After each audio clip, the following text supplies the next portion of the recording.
Assalamualaikum warahmatullahi wabarakatuh. Waalaikumsalam warahmatullahi Waalaikumsalam wabarakatuh. warahmatullahi wabarakatuh. Okay. Good day, everyone. Good day. I would like to say thank you so much for Group 2 from A class, A morning class, fourth semester. Thank you so much for joining this Zoom meeting. Let me introduce myself and my partners. We are from Group 1 from C morning class and 6 semesters.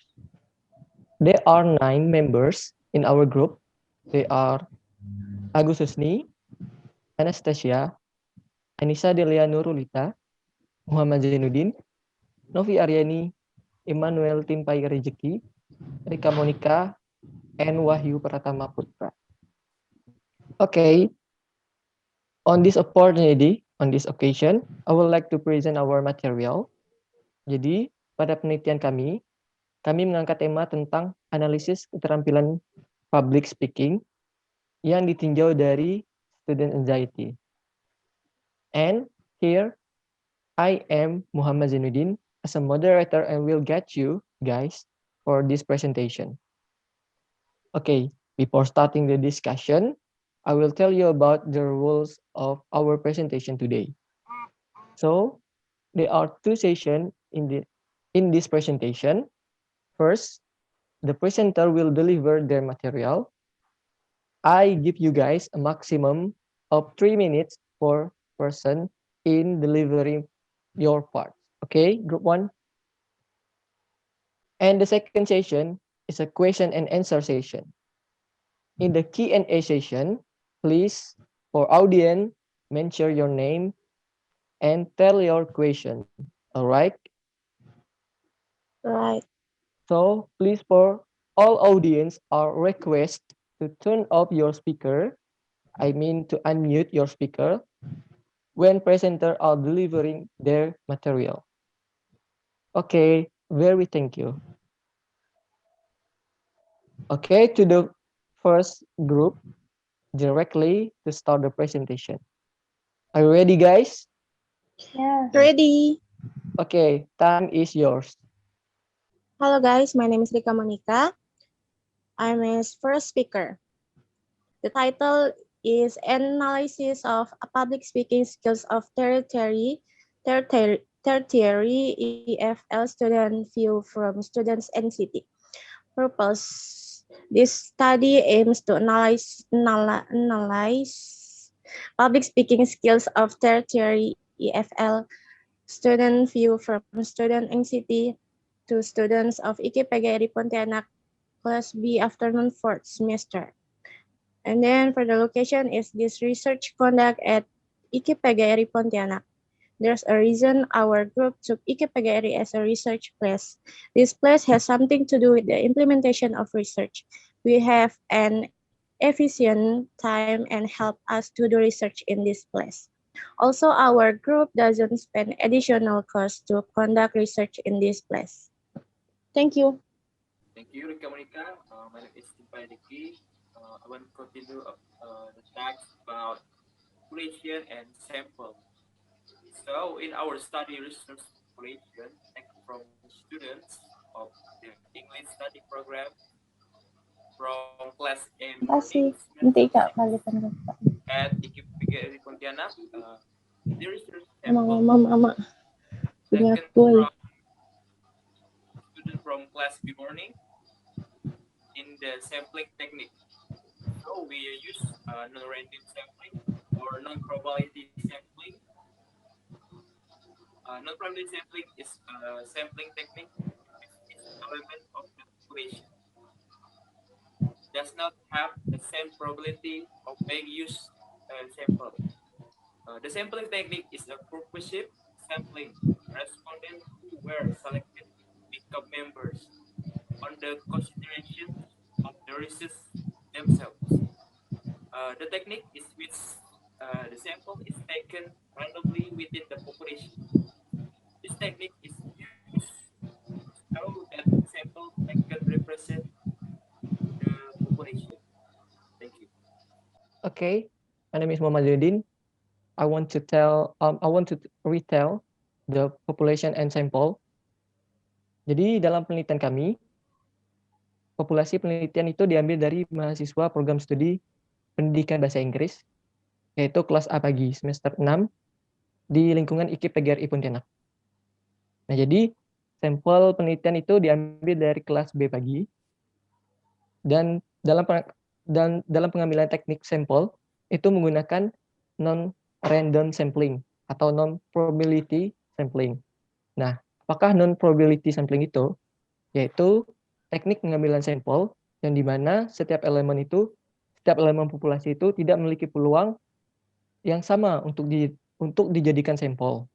Nah, jadi teknik pengambilan sampel ini adalah dengan teknik purposive sampling, atau responden yang dipilih menjadi anggota itu atas pertimbangan peneliti sendiri. Jadi teknik ini diambil, pengambilan teknik ini itu secara acak di dalam populasi. Nah, jadi teknik ini juga dilakukan agar sampel yang diambil itu mewakili populasi. Thank you. Okay, I'm Anastasia. I want to tell you about the data analysis. Our group research used a quantitative data analysis. We analyze the data that can be easily converted into number without losing any meaning. Saya menggunakan analisis data kuantitatif. We make the quantitative of the research contents equation about the public speaking and student anxiety. We share the questionnaire in the Google form so the respondent can answer the questionnaire. There are procedures of our group data analysis. 1. Find out if our respondent have valid internet. 2. Check all the data is done correctly. 3. Ensure the questionnaire has been answered by all of the respondents. 4. Collecting all of the data. 5. Checking for correctly and complement reading, filling out that collecting instrument. 6. Identify and process clarification of the edge statement contained in the data collecting instrument based of the variable being studied. Carry out activity to record or enter that into master table in research. 7. Test the validity of the instrument from that collecting. 8. Describe the data presenting in the form of table and diagram with the aim of understanding the characteristic of sample from the study. Thank you. Okay, my name is Wahyu Pratama Putra, and I'm going to explain about table 1. Berdasarkan questionnaire on public speaking skills table yang sudah kami buat, there are 16 total of respondents who filled the questionnaire. This questionnaire have 4 categories, which are kemampuan menguasai diri di depan audiens, keahlian penguasaan materi, penggunaan gestur saat berbicara, dan penyampaian kata-kata yang bervariasi. From each category, the mean number of respondents answer agree to disagree has been calculated. It means that each category has a total of 8 mean score from each questionnaire number. Dan total mean score setuju adalah 11,125, sementara total average score tidak setuju adalah 4,875. Dan bisa kita lihat di diagram lingkaran tersebut, ada 70% orang yang setuju dan 30% orang yang tidak setuju. Terima kasih dari saya. My name is Ufana Isra. Now I will tell you about diagram 2. Dapat dilihat in the above table. Hasil angket kecemasan siswa yang telah dilakukan pada tabel ini terdapat have 5 category. There are tegang, cemas, khawatir, berkeringat, gugup, tubuh menjadi dingin, dan sulit berkonsentrasi. Total skor rata-rata jawaban setuju adalah 12,2, sedangkan skor rata-rata total jawaban tidak setuju adalah 3,8. Hasil dari data di atas, jumlah setuju lebih dominan daripada tidak setuju. Thank you. Okay, my name is Novi Aryani. I am the 6th speaker. I will continue the explanation about table 3, public speaking skill based on anxiety categories. As you can see in the table, itu menunjukkan bahwa rata-rata skor keterampilan berbicara di depan umum secara keseluruhan dalam hal kecemasan adalah 8. Dari grafik terlihat bahwa rata-rata skor keterampilan berbicara di depan umum dengan kecemasan tinggi adalah 73%, dengan total skor rata-rata 11,6625. Skor rata-rata keterampilan berbicara di depan umum dengan kecemasan rendah adalah 27%, dengan total skor rata-rata 4,3375. Hal ini terlihat dari responden yang memiliki kemampuan public speaking yang tinggi, juga memiliki kecemasan yang tinggi. Begitu pula sebaliknya. The table is divided into two categories, namely high and low. Kategori tinggi memiliki rata-rata skor 11,6625, sedangkan kategori rendah memiliki rata skor 4,3375. Thank you. Okay, my name is Agus Husni. I want to explain what is the result of our research, and we can conclude that there are still many respondents who have a high anxiety in doing the public speaking. Jadi dalam riset kami dapat disimpulkan bahwa beberapa responden masih memiliki kecemasan yang tinggi dalam melakukan public speaking, dan hasil kuesioner kami juga menjawab bahwa beberapa responden memiliki menggunakan kata yang beragam dalam melakukan public speaking. Dan in our opinion, every respondent have no problem in learning public speaking, but how to master themselves in public speaking.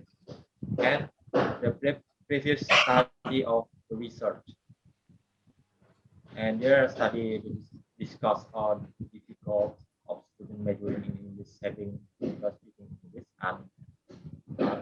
dan dapat disimpulkan bahwa dalam previous study ini kesulitan dalam berbahasa Inggris yaitu adalah faktor sosial, dan faktor sosial itulah yang menghambat beberapa siswa dalam berbicara bahasa Inggris.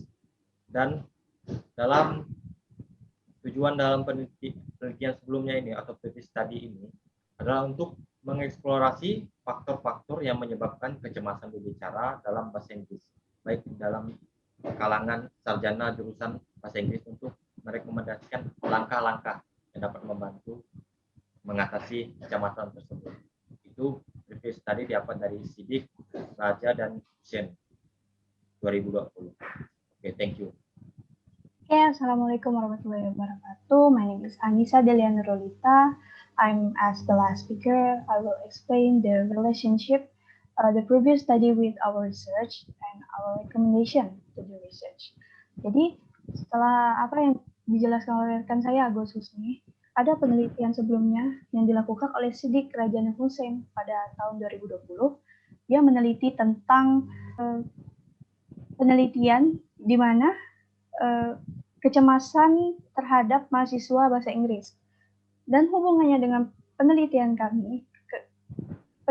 kami berdua sama-sama meneliti tentang siswa atau mahasiswa yang memiliki kecemasan dalam berbicara bahasa Inggris. Namun kami lebih menekankan penelitian pada skill public speaking mereka. Nah, setiap orang yang memiliki kecemasan itu sudah biasa, dan setiap orang memiliki kecemasan masing-masing. Namun, orang yang memiliki kecemasan yang tinggi itu tidaklah baik, karena akan mengganggu bagaimana cara mereka berbicara di depan publik. Nah, rekomendasi yang dapat saya paparkan pada research. So, the student must have a multimedia class.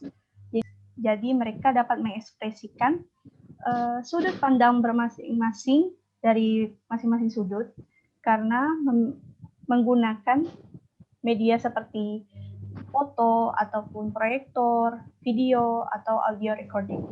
Lalu rekomendasi yang lainnya, mahasiswa atau student itu tingkatkan public speaking-nya melalui speech yang dilakukan oleh guru mereka.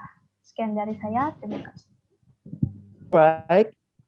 We have listened to the presentation from Group 1 of presenter who are very extraordinary. It's amazing. Please give applause to Group to group 1.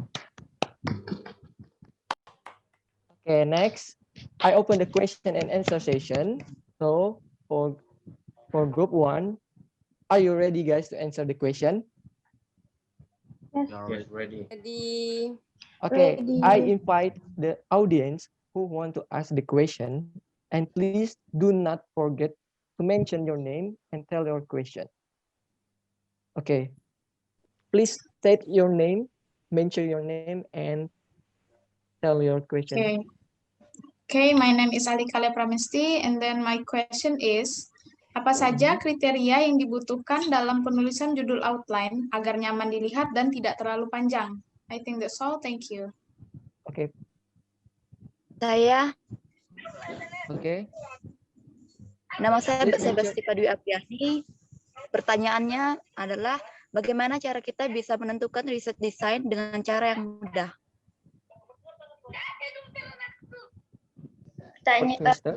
Nama saya Adebia Afrilia Sandika.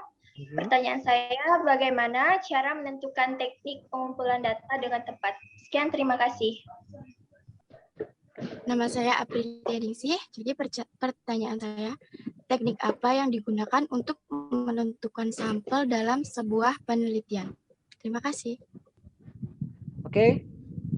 Grup 1, ada yang bisa jawab? Ada yang mau menjawab dulu? Okay, nama saya Rika Monika.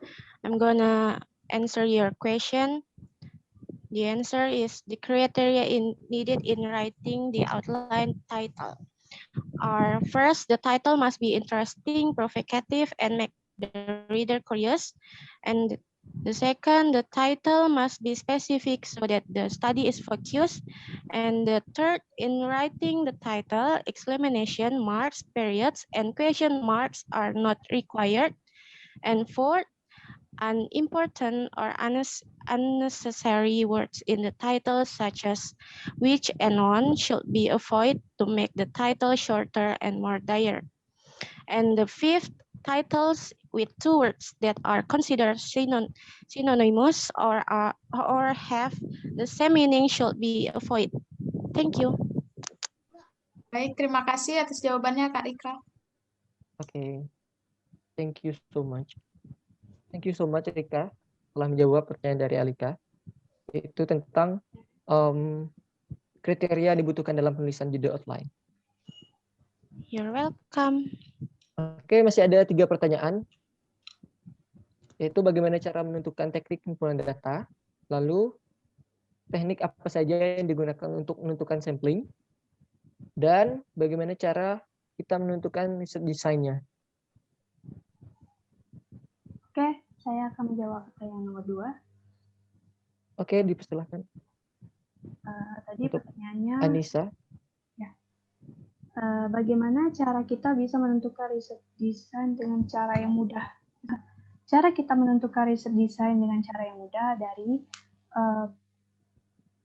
apa sih desain yang bakalan kita pilih pada penelitian kita, gitu.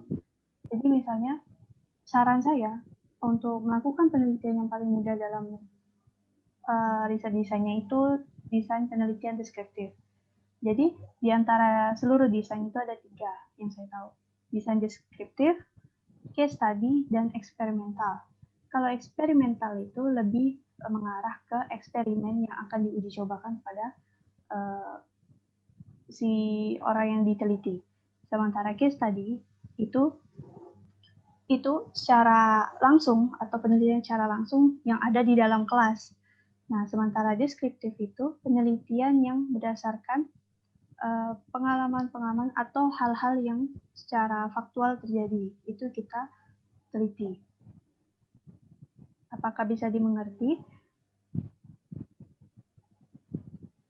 Oke, mungkin Baik, ada terima sedikit kasih, Kak tambahan. Anissa. Ya, Ada sedikit tambahan, Kak. Nah, jadi mengenai terkait desain ini, nah jadi ada beberapa tipe di desain penelitian. Nah, itu biasanya kita sebut dengan case study design, ada action research design, ada casual juga,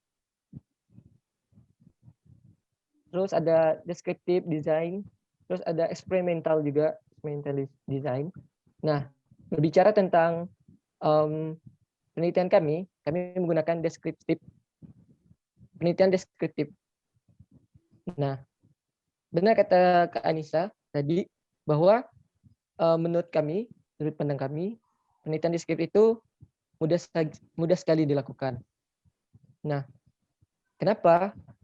Jadi penelitian deskriptif ini bertujuan untuk menggambarkan secara akurat dan sistematis dari suatu populasi, situasi atau fenomena.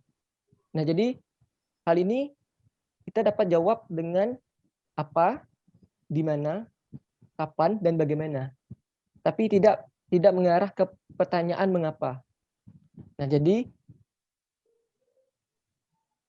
sebuah desain deskriptif dapat menggunakan berbagai macam metode penelitian untuk menyelidiki satu atau lebih variabel. Oke. Nah, kapan kita menggunakan desain penelitian deskriptif?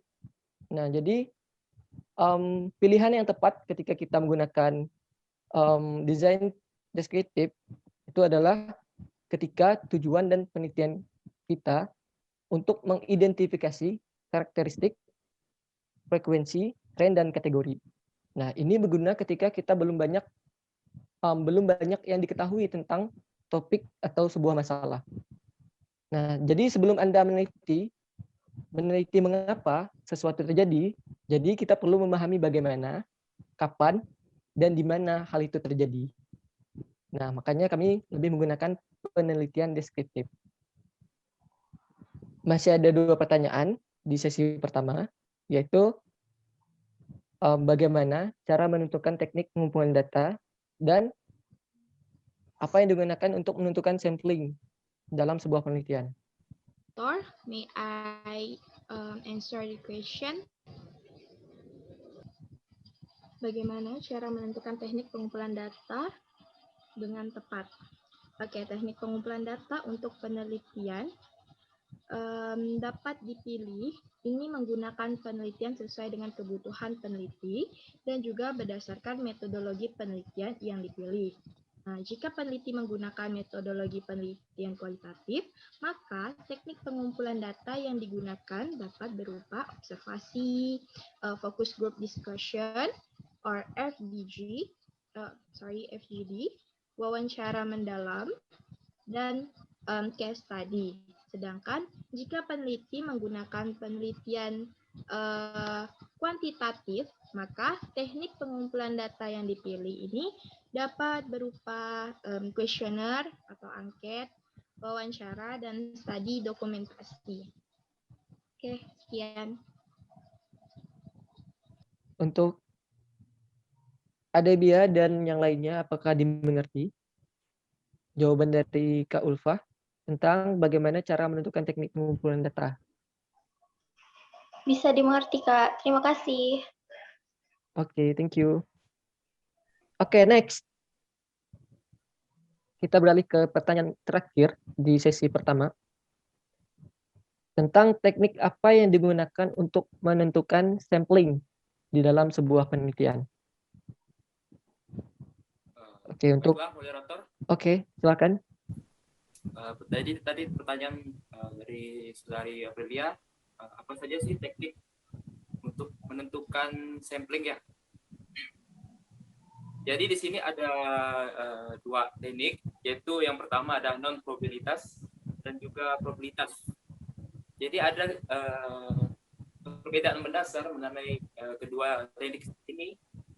Yang pertama, yang non-probabilitas ini itu teknik yang tidak memberikan kesempatan atau chance untuk populasi atau anggota, sedangkan untuk probabilitas sebaliknya, yaitu untuk menentukan untuk memberikan kesempatan kepada anggota atau tujuannya untuk kepada populasinya. Terima kasih. Okay, we continue the question and answer. Nah, jadi kita buka sesi kedua. Dipersilahkan untuk grup kedua semester 4 untuk bertanya. Apakah masih ada pertanyaan? Okay, I have a question. Okay, please mention your name and tell what is your question. My name is Dewi Safitri. My question is, bagaimana cara yang tepat untuk menentukan analisis datanya? Okay, thank you. Thank you very much. Any question, guys? I have a question. Okay.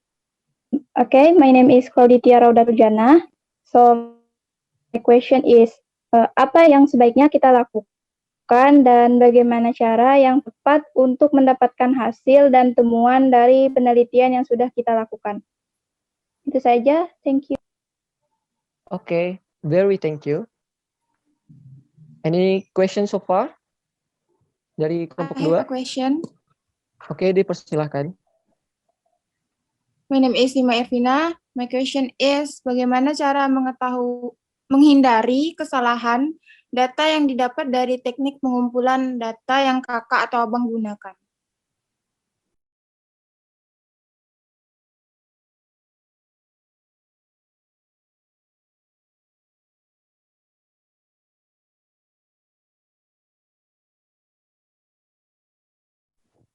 Oke.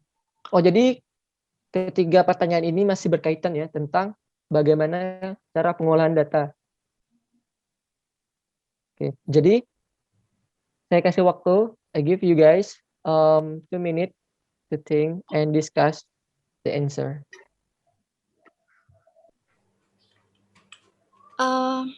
Okay. I will answer question number 5. Moderator, apakah dipersilakan? Oke, dipersilakan. Pertanyaan dari Dewi. Ya, dari Dewi. Pertanyaannya adalah bagaimana Ya. cara menentukan cara yang tepat untuk menentukan analisis data. Analisis data. Ya. Itu tergantung pada jenis data yang kalian buat. Ada 2 jenis teknik analisis data dalam penelitian. Teknik analisis data kualitatif dan kuantitatif. Kualitatif adalah data yang tidak dapat digunakan atau bersifat non-numerik. Pada umumnya, merupakan bahasa konseptual suatu permasalahan. Data kuantitatif adalah data numerik yang dapat dihitung secara akurat. Salah satu contoh data numerik dalam metode penelitian kuantitatif yaitu hasil survei responden. Teknik analisis data kuantitatif pada umumnya menggunakan model matematika, model statistik, dan lain-lain. Terima kasih, moderator. Apakah sudah dimengerti, Dewi, untuk Dewi dan teman-teman? Ya, sudah mengerti. Untuk pertanyaan, oke, thank you so Terima much. kasih. Oke, tersisa 2 pertanyaan. You're welcome. Oke, masih ada sisa 2 pertanyaan, yaitu apa dan bagaimana cara yang tepat untuk mendapatkan hasil dari penelitian yang telah kita lakukan. Dan yang kedua adalah bagaimana cara menghindari kesalahan data.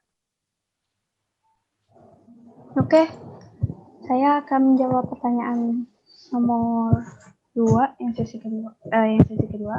Tadi pertanyaannya, apa sebaiknya kita lakukan dan bagaimana cara yang tepat untuk mendapatkan hasil dan temuan dari penelitian yang sudah dilakukan. Nah, jadi cara mendapatkan hasil temuan penelitian itu bisa didapatkan dari tekniknya kita atau instrumen yang digunakan. Misalnya kita meneliti penelitian deskriptif kualitatif. Nah, kita menggunakan kuesioner dengan jenis pertanyaan open-ended questionnaire. Open-ended itu seperti jika ada pertanyaan itu dapat menjawab dengan sesuka hati kita. Nah, itu dari pertanyaan-pertanyaan yang sudah diberikan di dalam kuesioner itu, nah itu responden yang sudah menjawab kita teliti, kita ambil datanya. Nah, itu cara dari itu pengambilan data yang telah dilakukan. Jika masih ada yang kurang dari saya, boleh ditambahkan. Terima kasih. Apakah untuk Saudari Tia dan teman-teman rekan-rekan sudah mengerti dari pertanyaan Tia, apa dan bagaimana cara yang tepat untuk mendapatkan hasil dari temuan penelitian yang telah kita lakukan. Oke, mengerti guys? Mengerti, Bang. Sangat jelas. Terima kasih atas jawabannya. Oke, thank you. Baiklah, nama saya Bayu Pratama Putra. Di sini saya akan menjawab pertanyaan dari Sima Irvina. Yaitu pertanyaannya adalah bagaimana cara menghindari kesalahan data yang didapat dari teknik pengumpulan data yang telah kita gunakan ya. Jawaban dari pertanyaan tersebut adalah dengan melakukan recheck, validasi, dan verifikasi dari data yang sudah kita kumpulkan secara menyeluruh. Ya. Oke, thank you. Jadi harus di recheck, validasi, terus apa lagi? Dan verifikasi. Nah, verifikasi. Jadi itu untuk menghindari kesalahan data. Iya. Dari teknik pengumpulan data yang telah kita gunakan. Oke, untuk Sima, apakah telah dimengerti dan teman-teman sudah paham? Paham, Bang, sudah jelas. Oke, any question guys? No. Yet. No. Okay, no question. Okay, because there is no question and time is over and all the question have been answered. Mungkin ada tambahan dari teman-teman yang lainnya? Tidak ada ya mungkin? Sudah sangat jelas. Ya. Okay, I am a moderator, so appreciate you guys for your participation and very nice attention. Okay, on behalf of my friends, I want to close our meeting this time. Okay, thank you so much for joining and nice attention, guys. Okay, I close as a moderator. Assalamualaikum warahmatullahi wabarakatuh. Thank you so much. Waalaikumsalam warahmatullahi Waalaikumsalam wabarakatuh. warahmatullahi wabarakatuh. Waalaikumsalam warahmatullahi wabarakatuh.